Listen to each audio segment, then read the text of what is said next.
Hi, YouTube, all my friends, students, family, community members. I am in Dead Horse Point State Park next to Canyonlands State Park near Moab, Utah. And I got lucky. I just drove up here this morning on a whim. I saw that there was one walk-up campsite to be had, and lucky me, I got it for the night. So I thought I'd do a check-in and just kind of share how I'm doing in this beautiful area. I want to scroll forward here, see if I can get you to see. No, can't do it. So this is Dead Horse Point State Park, and I am just taking advantage of a really expensive state park site just to experience what this is and why people come and what it feels like to be out here. And I finally caught a rhythm. I got a little eaten up in Salt Lake City. I don't think that city is van life friendly, which is understandable, you know. So anyways, I feel like I've caught a little bit of a rhythm here on the road, being in these more deserted areas. You can just sort of find spots to camp at.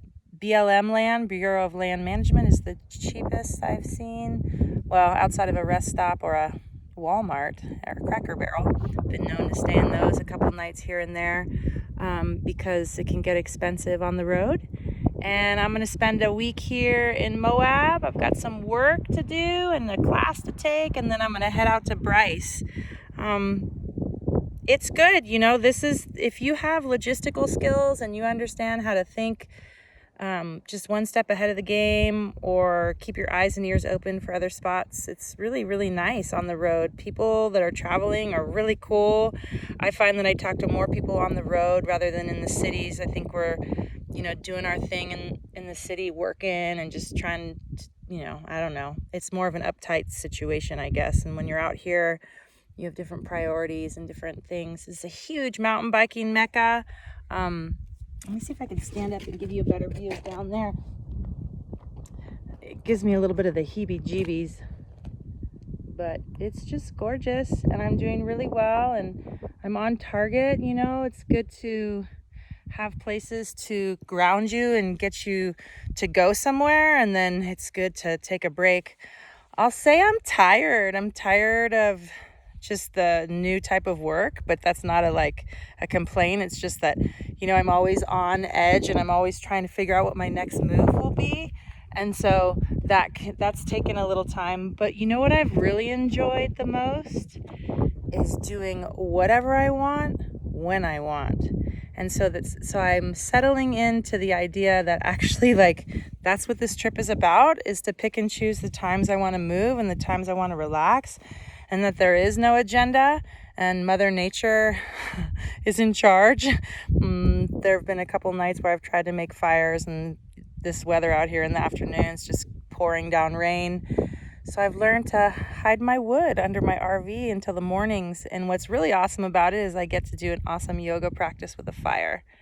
So I just wanted to say hello from Moab, Utah. It's totally worth the experience. The amount of sky and the amount of immense just earth and how deep it is and how much history there is. I think it's just been a really awesome experience to have the time to take that in, and yeah, you know, just kind of slow down. And I get lonely. I'm traveling alone, but I have to refrain it. I'm not lonely, I'm just alone. And so I have to pick and choose the times I want to get out and see people. About once a week, I'll go out and eat dinner and fart around in the cities or drink a beer, or have a cup of coffee in a coffee shop. But basically everywhere I go, people talk to me. It's hilarious. So I'm doing all right. Met two dudes from Arkansas this morning as I was doing my yoga practice at one of the view sites, because it rained last night and I couldn't practice on the wet dirt. So I found a rest area view site within this park, and I just popped my mat down and practiced for an hour and a half. And that usually gets people coming up and approaching me. And these two guys from Arkansas came by, and guess where I'm headed? To Florida. So I got a phone number, and he is a waterfall hunter, he said. and he's gonna give me some tips to some cool spots in Arkansas. So I'll make sure to play my Leonard Skinner when I get there. Anyways, in the meantime, peace from here.